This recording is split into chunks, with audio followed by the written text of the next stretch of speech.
discovered about the diaphragms, Jeffrey? Using your torch. Oh, well, yeah, we'll check the diaphragms. When you check the diaphragms, while we're waiting for that, when you're checking your diaphragms, might have to come in the light. Can you see that from there or not? But you're going to put your torch on it. So what we're looking for on the diaphragms while we're waiting is line marks. I'll have to zoom. There's wear marks, you'll see them. It's plain as day. So then you put a torch behind them and you can see the light. And that one's got a hole in it. That one's got a hole in it. That one's got a hole in it. That one's got a hole in it. And that one's got a hole in it.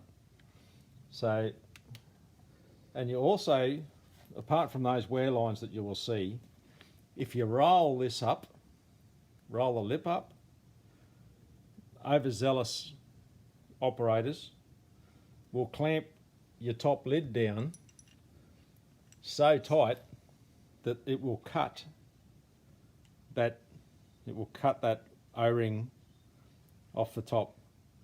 So roll your under the light, roll that back and make sure that hasn't been cut either. And you just fuel friendly, what's it called? Fuel friendly Celastic or 3-bond materials that you'll put under. You can just seal that light layer of that. We'll seal them up and you can use them if you don't have the money to replace them replace it brand new.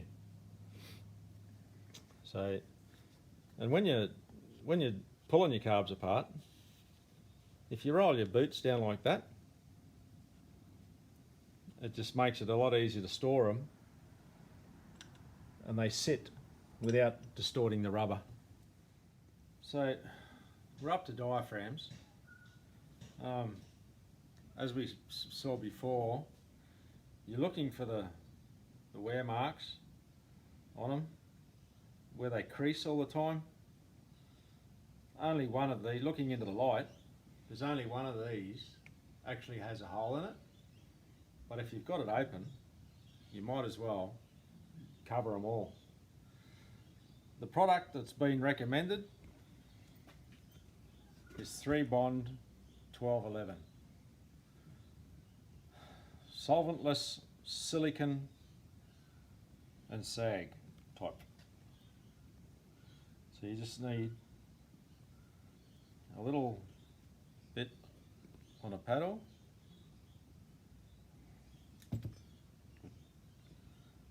And then you just, oh jeez,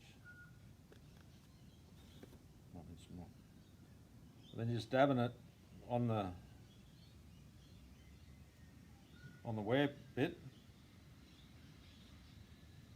Just put a nice little layer on it, so it covers.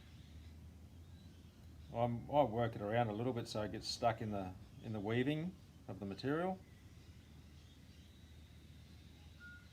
When you do this and recheck it again, you will still see the light coming through,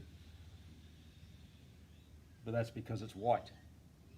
If you used a black, it doesn't usually show. So I just use circular motions and dabbing, and it sort of pushes into the weave. It's a nice seal going.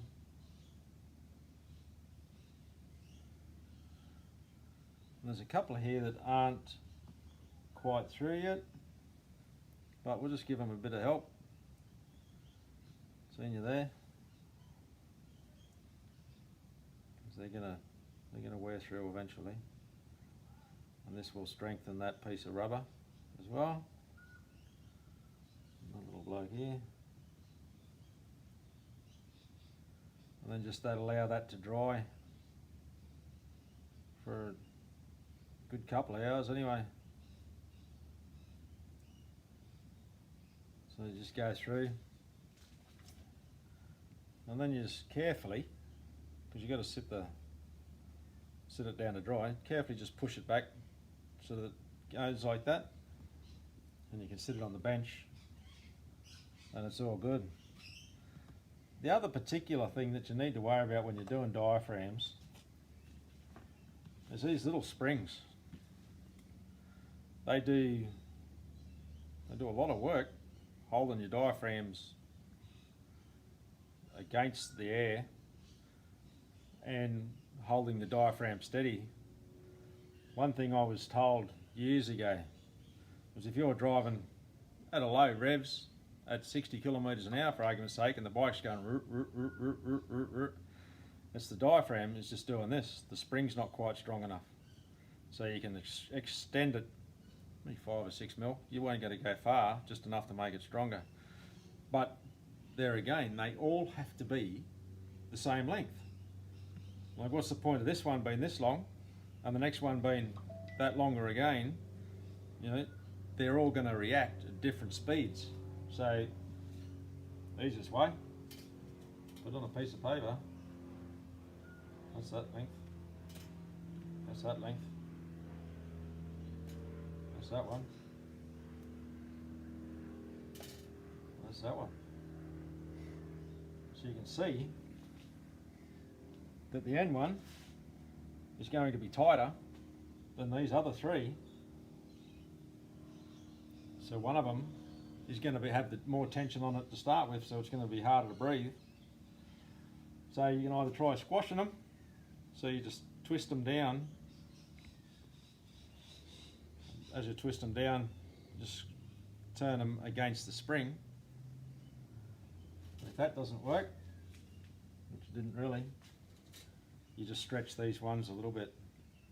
Not far, you don't need to go far with them until they're all the same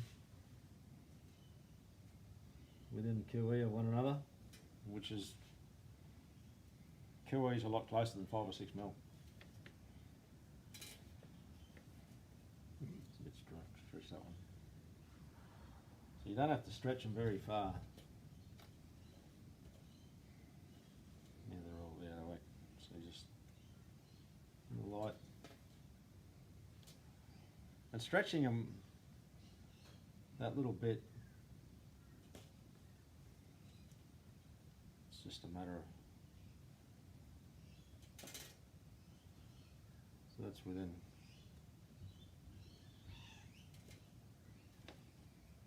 so a lot, all that lot closer. There's a couple. You'd be here all day.